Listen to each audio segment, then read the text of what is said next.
Welcome to the INTEGRATE Project podcasts, fostering cooperation for industrial transition towards integrated multi-trophic aquaculture in the European Atlantic area. In these 5 short podcast interviews, you will hear different invited experts, as well as integrated project partners, discuss various aspects of integrated multi-trophic aquaculture in Europe and abroad.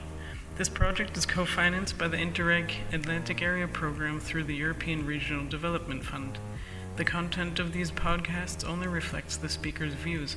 The program authorities are not liable for any use that may be made of the information contained therein.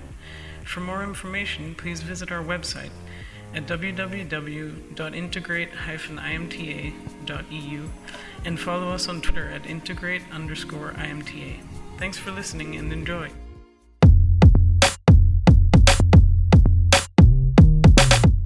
Hello all, we are in Porto, Portugal, where is taking place the INTEGRATE IMTA event for the definition of integrated multi-trophic aquaculture.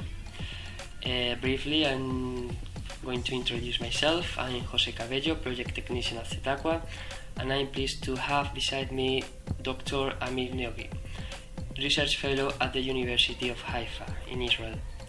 Mr. Neori is going to share with us his point of view about the future perspective of integrated multi-trophic aquaculture.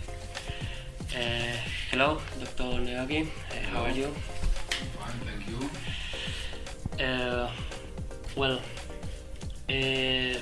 Regarding the question is, from your point of view, what is the future perspective of the IMTA?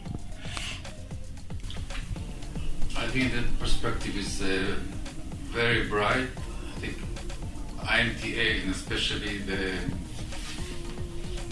units of algae are going to become increasingly important in the seafood production and on a global scale.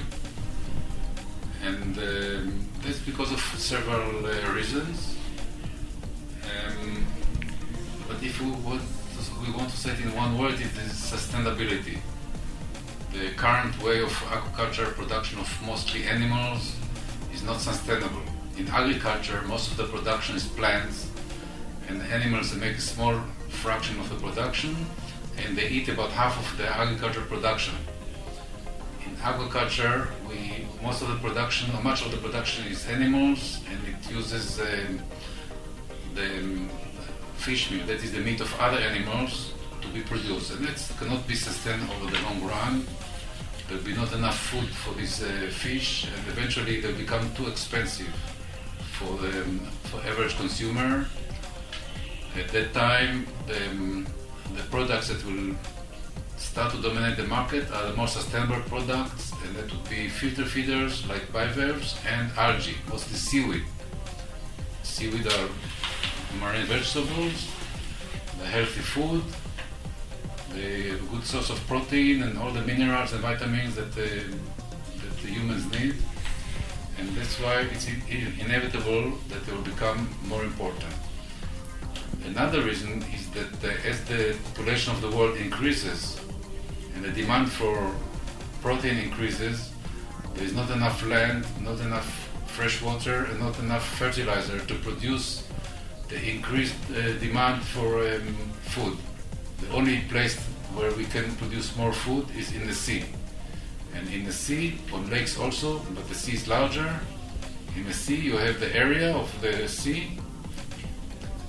You have the sunlight over the sea. You have the water, the seawater, and the nutrients that are in the water, or nutrients that come from us, like from wastewater.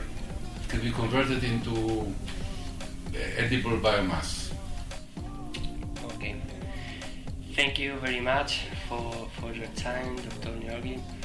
Thanks everyone for listening.